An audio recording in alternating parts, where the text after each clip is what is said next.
ধর্ষণ ও নারী নির্যাতনের প্রতিবাদে আজও উত্তাল দেশ। বিভিন্ন স্থানে বিক্ষোভের পাশাপাশি অবরোধ করা হয় মহাসড়ক। ধর্ষণে জড়িতদের সর্বোচ্চ শাস্তি চেয়েছে ছাত্র জনতা। নারীর প্রতি সহিংসতার বিরুদ্ধে সোচ্চার ছাত্রদলও।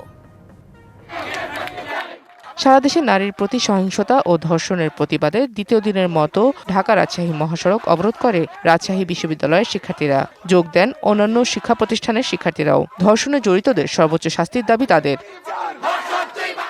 ময়মনসিংহে বিক্ষোভ কর্মসূচিতে জড়ো হন বিভিন্ন স্কুল, কলেজ ও বিশ্ববিদ্যালয়ের শিক্ষার্থীরা। 7 দিনের মধ্যে গত 6 মাসের সকল ধর্ষককে চিহ্নিত করে তাদের সর্বোচ্চ সাজা মৃত্যুদণ্ড নিশ্চিত করতে হবে।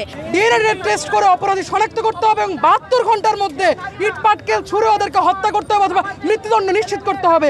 No investigation, no appeal, no review, only conviction. Lily halal beauty soap, BSTI কর্তৃক সনদপ্রাপ্ত দেশের প্রথম হালাল বিউটি সোপ। দীপ্তিময় উজ্জ্বল ত্বকের জন্য। বিক্ষোভ হয়েছে নওগাঁয়ও।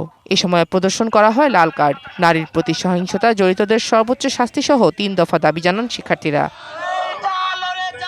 ধর্ষণে জড়িতদের ফাঁসির দাবিতে জয়পুরহাটে বিক্ষোভ সমাবেশ করেছে বৈষম্য বিরোধী ছাত্র আন্দোলন। কুমিল্লায় ঢাকা-চট্টগ্রাম মহাসড়ক অবরোধ করে বিক্ষোভ করেছে শিক্ষার্থীরা। এছাড়া ধর্ষণের প্রতিবাদে বিক্ষোভ হয়েছে কুড়িগ্রাম, সাতক্ষীরা সহ দেশের বিভিন্ন জেলায়।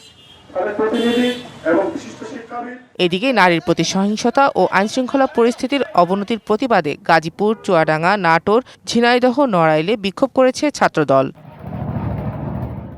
Sheikh Nigar Sultana, DBC news desk.